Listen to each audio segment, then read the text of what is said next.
बात तब की है जब संसार प्रेम की खोज में भटक रहा था। लोग शास्त्रों का उल्लंघन कर रहे थे। तब भगवान कलयुग के जीवों का उद्धार करने के लिए अपने ही भक्त रूप में सबको कृष्ण प्रेम देने हेतु श्री गौरांग महाप्रभु के रूप में प्रकट हुए।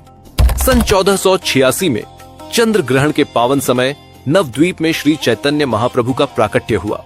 बाल्यावस्था में निमाई चंचल और अत्यंत बुद्धिमान थे। हरिनाम सुनते ही वे शांत हो जाते थे। उनकी बाल लीलाओं में ईश्वरत्व की स्पष्ट झलक दिखाई देती थी। 22 वर्ष की आयु में गया में उन्होंने श्री ईश्वरपुरी के चरणों में दीक्षा ग्रहण की। उसी क्षण विद्वत्ता भक्ति में परिवर्तित हो गई और उनके हृदय में कृष्ण प्रेम प्रकट हुआ। 24 वर्ष की आयु में कटवा में उन्होंने संन्यास स्वीकार किया। परिवार और सुख सुविधा का त्याग कर समस्त जगत को कृष्ण प्रेम देने का संकल्प लिया। संन्यास के बाद महाप्रभु ने जगन्नाथपुरी को अपना निवास बनाया। भगवान जगन्नाथ के सम्मुख उन्होंने भक्ति, विरह और पूर्ण समर्पण के गूढ़ भावों का आस्वादन किया। 25 से 27 वर्ष की आयु के बीच महाप्रभु ने दक्षिण भारत की यात्रा की। जहां जहां वे गए, हरिनाम के माध्यम से भक्ति का जागरण हुआ। लगभग 28 वर्ष की आयु में महाप्रभु वृंदावन पहुंचे।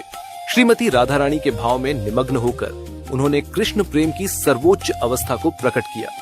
29 से 48 वर्ष की आयु तक महाप्रभु जगन्नाथपुरी में ही रहे।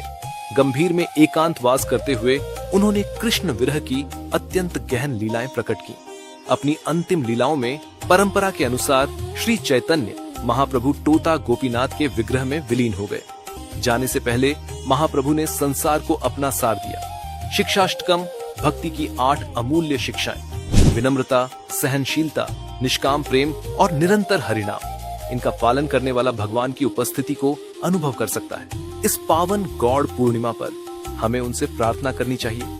हे महाप्रभु, आपने जो शिक्षाएं हमें दी हैं, उन्हें हमारे आचरण में उतारने की शक्ति दीजिए।